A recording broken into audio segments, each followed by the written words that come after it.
Okay, so hi, this is going to be a special car review edition. You have a little tears. Special car edition of Afterthoughts with Shannon and Marquita. And today we are reviewing Robocop. We just got out the theater. It is now 2:19 in the morning. We can't go home and do the review because we, you know, it's early. Our respective partners are sleeping, and it's going to be a hot shiny mess if we try to wake them up at 3 o'clock in the morning when people have to go to work. So, anywho, all right. Okay, we didn't have time to research. I don't know some of these actors' names, but we'll just give you We'll fill them in the comments later. A quick rundown. So, jump in whenever you want, Marquita. Yeah, I was going to say, where do you even begin? Okay. Sorry for the shaky cam, but we're holding this. This is a fresh review. We're just fresh out the theater. Walked out. Can you see it? Nope, my hand. There it is. Yeah. There she is. Edwards. Yeah. Okay.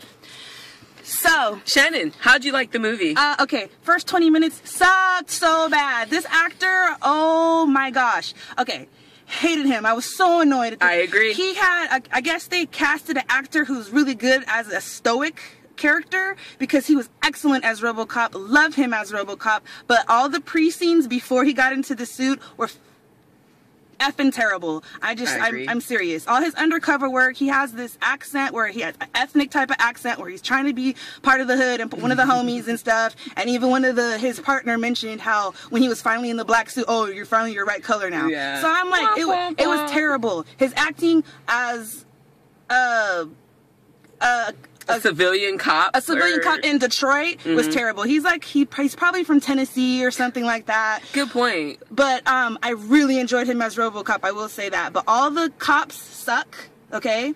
Man. Really liked Gary Oldman's character. Liked, every time I saw Gary Oldman and Batman, Michael Keaton, I was totally... Oh, two Batman references. Yeah, I was placed back in... Oh, that's right, two Batman references. Two Batmans. I was placed back into the movie because they're, of course, pros. This new guy threw me out, except when he finally was Robocop. So, enjoyed him as Robocop. I agree. I enjoyed him as Robocop as well. I thought he was a terrible actor the minute he stepped onto the screen. He was terrible. I was wondering who he knew to get the role.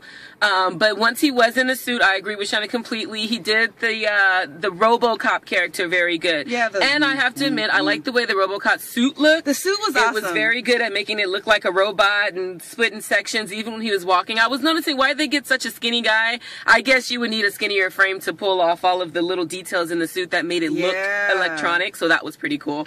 But that was about it. Even the guy who played his partner, where did they find him? What corner? I don't know. On BET somewhere.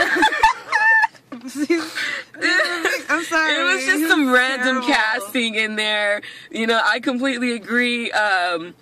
Chief Commissioner Gordon, he was like one of the best characters on there. You pointed out from a series that we used to love, Dexter. His nanny was in there. It was awesome seeing her. I like seeing them get work.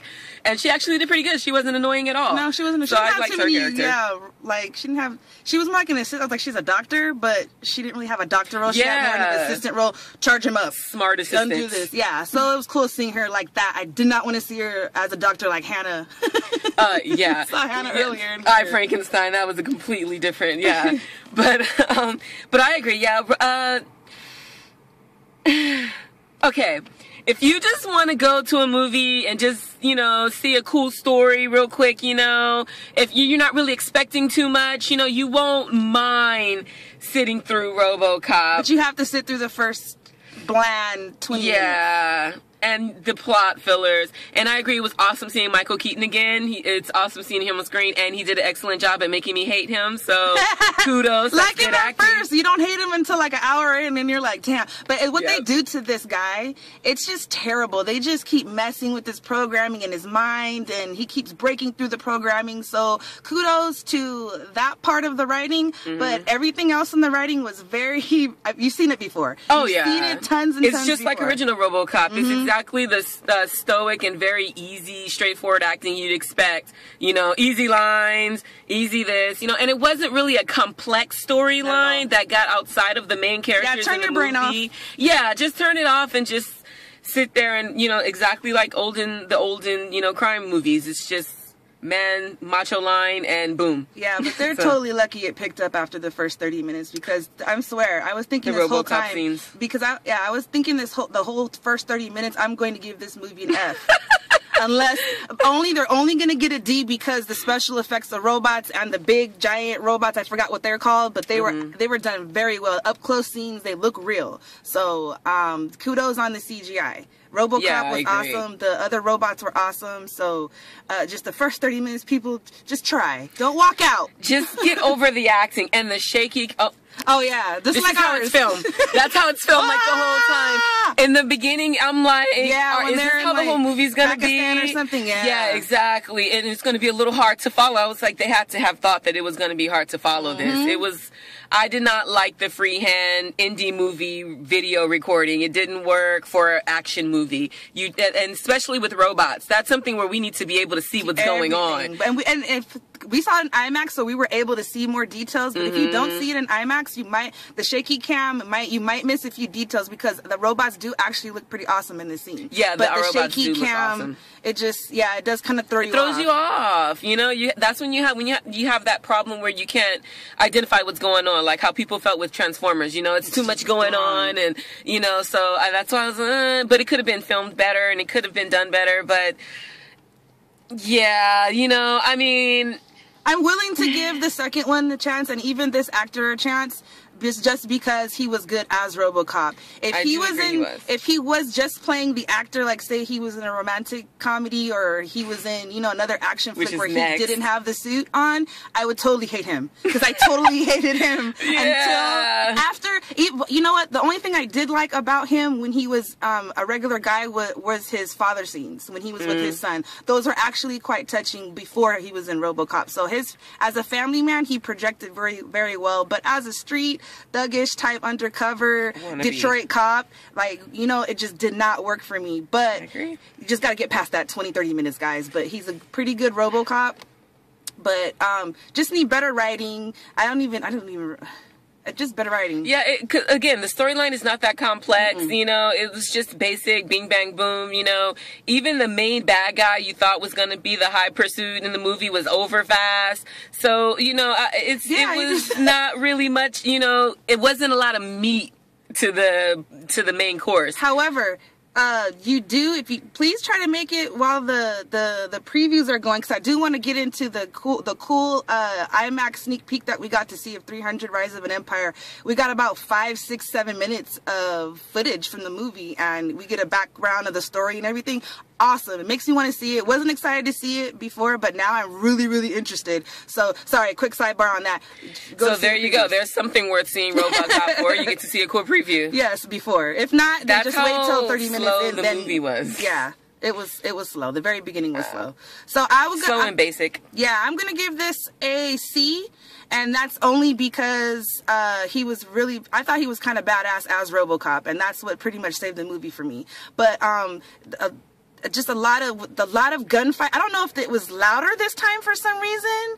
I just felt like boom, boom. Every time there was gunfire, it was just like rattling my brain. I don't know if the production company. I completely agree. From the first fight scene, I was like, this is way louder than it needs to be. Right. Maybe because it's late and I don't know, maybe I'm tired because we saw the midnight premiere.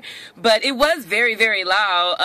I guess they had to keep your attention somehow. Yeah. And I would give the movie a C as well, which is funny that we agree on this completely. We never do. Yeah, because we're usually off. But I would give it a C too. I give it a C because it passes only because the RoboCop actual character was cool. Some of the fight scenes were kind of cool.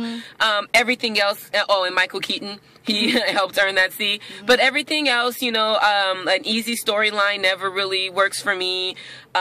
Just really, I call them man movies, where it's just like boom, boom, boom, and there it is. You don't need too much to it. So it was a C. It was okay because I went to go see it, but it's not something that I'd be like, oh, go see RoboCop. Yeah. Sorry, I'm so sorry because I hate when I do that to movies, but you're bored, whatever. But yeah, it's more of a Redbox. It's a good nice Redbox. try. Yeah, good Redbox. Good point. And Netflix. Hit that up. drive-in, date flick, you know, if there's nothing else playing for Valentine's Day, go check it out. You know, your guy would, you know, be like, okay, you know. And she wouldn't like it unless she's a dork like us. So. Yeah, you have to just be able, because it's not even like eye candy in there. I'm sorry, but yeah. But there's something about the dude that's endearing. Even when I hated him in the first 30 minutes, I'm like, there's something about him that's likable. It's just his acting sucks, but until he gets stoic. So that's pretty cool. So other than that, I'm finished. See? Yeah, I'm like, I'm done too. Lights went out in the car. Care for him. Yeah, I was like, I didn't really care for him or his acting. I just liked Robocop scenes. That was it. So, yep, that's about it. That's it. This has been Afterthoughts with Shannon. And Marquita. And we'll be seeing you soon. And next time it won't be in the car. So stay tuned. Please don't forget to like, comment, and subscribe. And we'll be seeing ya. Bye. Bye. P.S. By the way, forgot to mention that Charlie Day's character. See, I'm calling him Charlie Day because I wanted it to be Charlie Day. Sorry, Jay Baruchel. His character should have been played by Charlie Day or Giovanni Ribisi. That's the type of nerdy businessman that they were going for. Every time I heard Jay Baruchel's voice, it pulled me out of the movie, and not to mention the big lush fur burger that he had growing all over his face. For what reason, I don't know, just to make him more cool, but it just did not work for me at all. So that was my quick rant about Jay Baruchel. And yes, Marquita feels the same way. Okay, bye.